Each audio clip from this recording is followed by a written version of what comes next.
Alright guys, here's a quick review of the Hamtun Nanok. So it comes in a nice Hamtun branded watch roll, which is a 2-slot roll.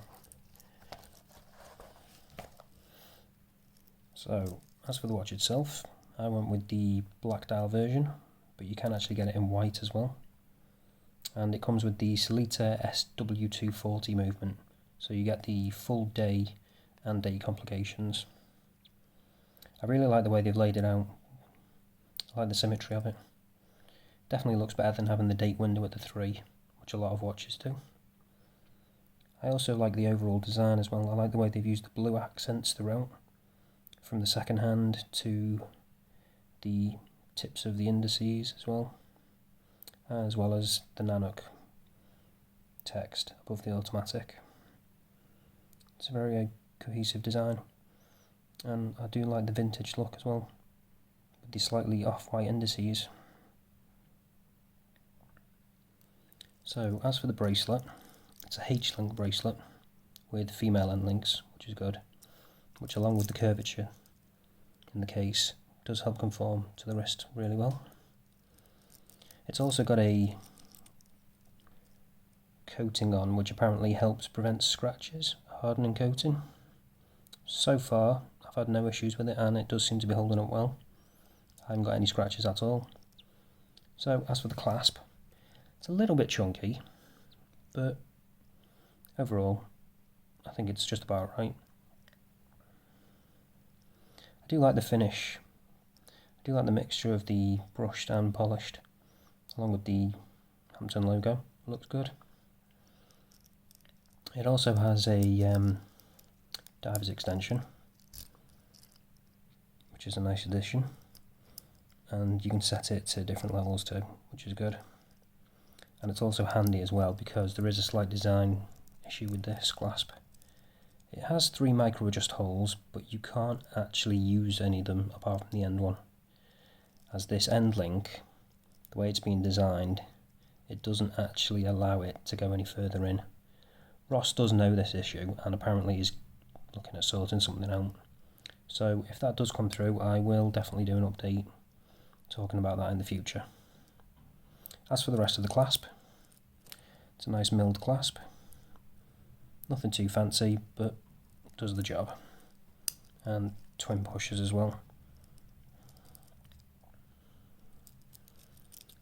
So overall, apart from the slight issue with the micro adjust, it's pretty good. I managed to get it to more or less fit, so I'm not too bothered. You can always use that diver's extension, like I say, as a slight adjustment if need be. So it's quite a nice case back design.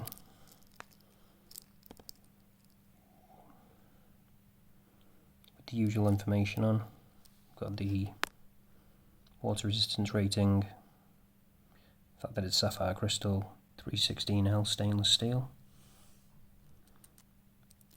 So it's quite nice.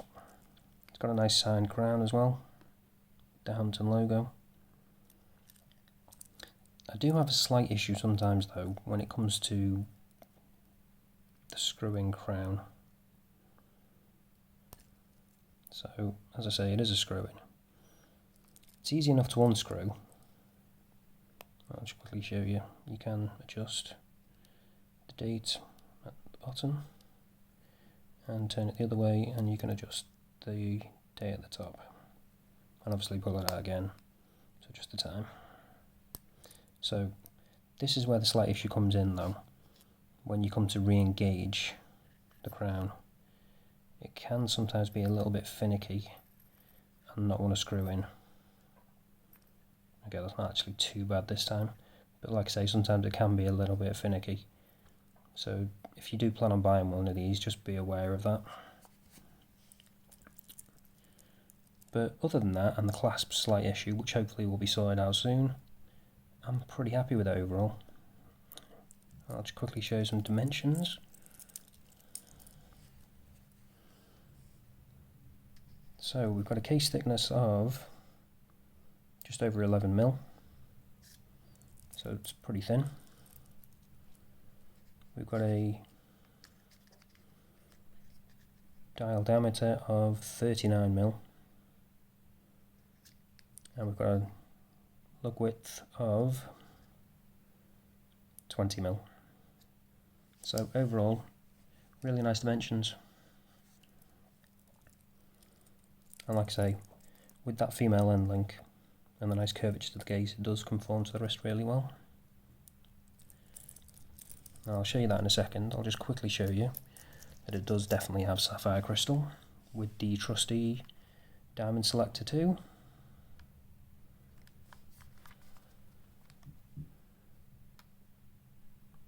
So as you can see, sapphire crystal. And now for the wrist job.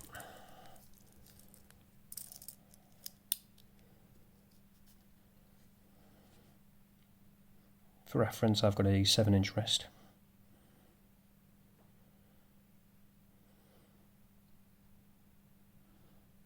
So like I say, it does conform to the wrist really well, and I do really like wearing this watch. If they can just sort out that clasp issue, I'll be really happy with it. I can deal with the micro adjust for the moment, but I would like to get it sorted eventually. And that's what the clasp looks like. Like I say, a little bit big, but I don't mind it. So that's pretty much it. I'll just quickly leave you with the loom shot at the end. Thanks for watching, guys. I'll see you in the next one.